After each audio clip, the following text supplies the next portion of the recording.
I love virginity. Game collecting is something I'm sure many people do, and why wouldn't you? It has two easy steps.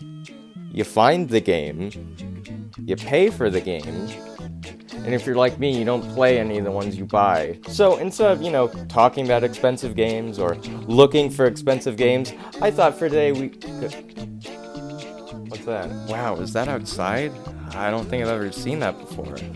Looks really nice. Sun sure is shining. Man, sure is nice out today. But it doesn't offer me Wii Play, so I'm not going. So, for this video, we're just going to be looking at some of the consoles I own, some of the handhelds I own, and of course, the games I own. And I'll just be giving a brief rundown of some of the games, maybe a general rating of the game, and then maybe just a rating of the condition that I own it in. So, let's get started. Let's start off with some handhelds. Personally, I prefer handhelds just because they're portable. But anyway, these are all the handhelds I own: 2DS, 3DS XL, Nintendo Switch Lite, and PlayStation Vita. All the handhelds I own are in pretty good shape, except for my 2DS. You guys remember the 2DS, right? Everyone's favorite doorstop. I've had my 2DS ever since 2017, and it's starting to show its age. The circle pad drifts, the A button doesn't really work, and the shoulder buttons are hardly responsive. Even if it doesn't work correctly, I still have some fond memories with it, and I still appreciate it. In the summer of 2017, 14-year-old me saved up some money to buy a 3DS because I heard a new Metroid game was releasing. But when I got to Walmart, I saw this little thing. It was only $80 and came with a free game, so I thought, why not? I'm not a huge fan of the clamshell design on the 3DS, so I thought this would fit perfectly. I hope all the hardcore Nintendo fans don't get mad at me because I said I don't like the clamshell design. What's that? Die. From Nintendo fans.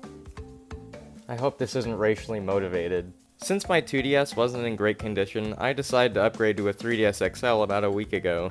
There's not much to comment on here. Bigger screen, buttons work, circle pad doesn't drift, everything's good. There's not much to say about my Switch Lite or PS Vita, so let's move on to my game collection. A good place to start would be PS4. To start us off, we have Persona 5 Scramble on PS4. It doesn't say anything on the box, but it's actually the deluxe edition. It comes with a digital art book and digital OST.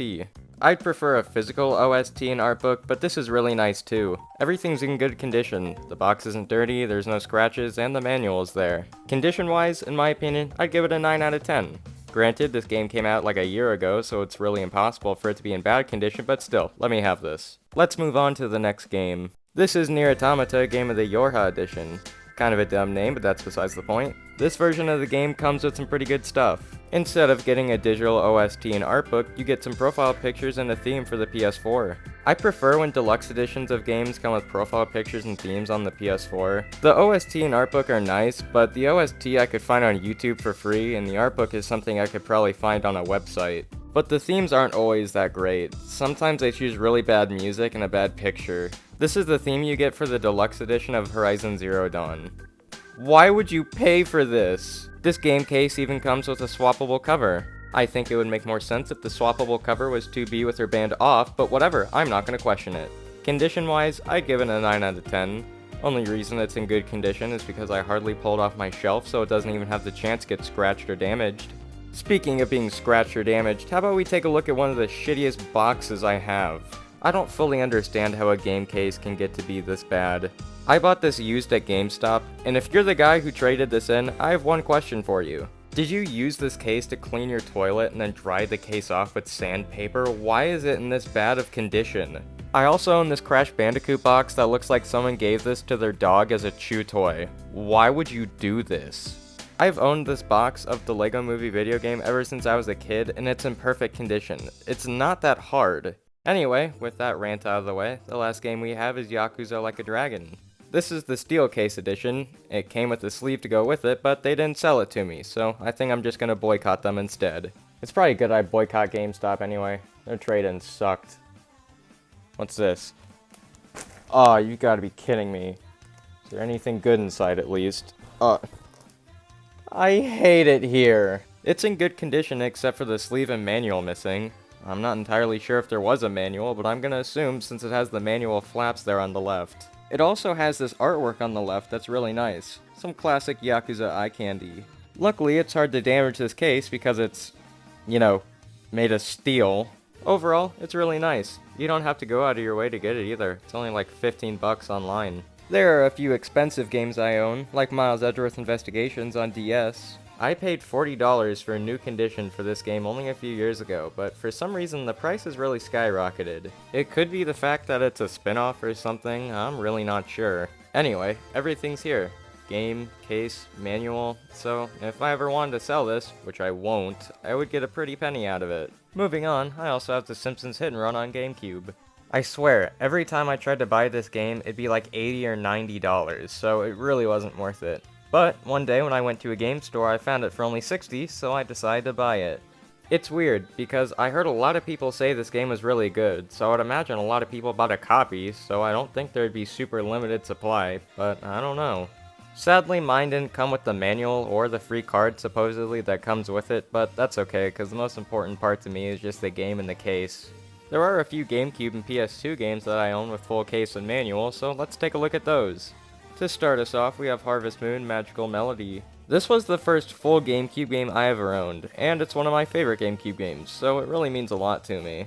Not to sound too old here, but I really preferred back when games came with these big manuals with the game. Like, yeah, a tree died, but I just needed Final Fantasy XIII to come with a dictionary.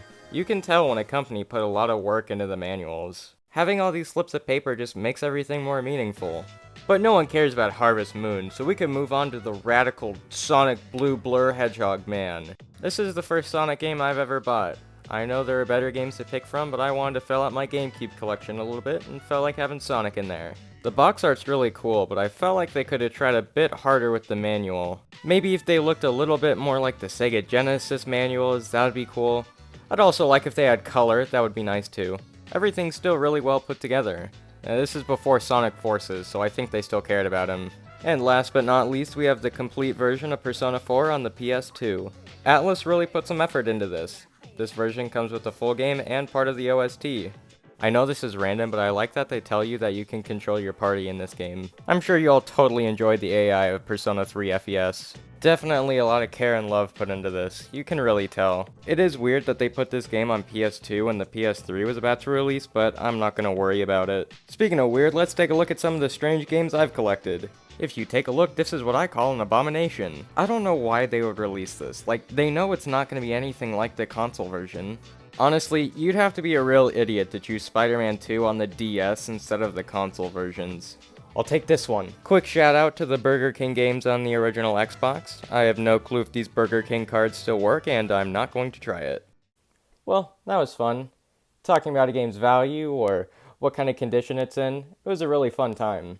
There are a few games I wish I talked about, like Ghost of Tsushima, or my Japanese import of Spirited Justice, but I won't complain. I'm really content with it. I always love seeing other people's video game collections on YouTube, or maybe Reddit. Yeah, Reddit.